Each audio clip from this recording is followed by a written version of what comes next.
Hello and welcome to a new HostiFi video. My name's Alex and today we're going to have a quick look at the new Omada update we've pushed out to the Omada servers. So all servers have been running 5.9.9 up until now, and in the last few days our development team has pushed out version 5.9.31.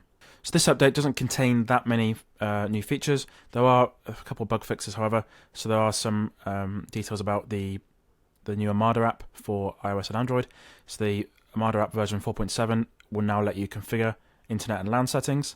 There's also a bug fixed which caused some issues with switch ACLs containing IP port groups after Omada 5.9.9 was installed.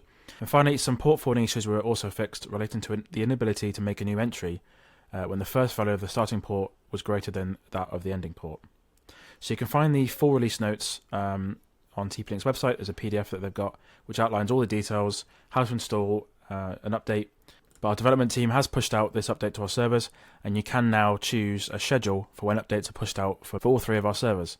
So that's Unify, USP and Omada. So if you go to app.hostify.com, log into your account, you can check your server and go to Tools.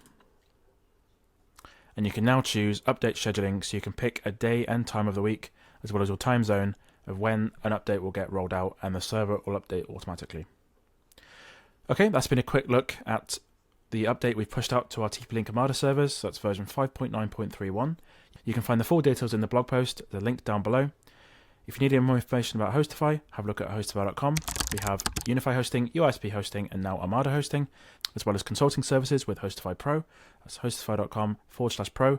You can find us on Twitter at hostify_net, as well as Mastodon. Links are down below. Thank you for watching this video. My name's Alex, and we'll see you again next time.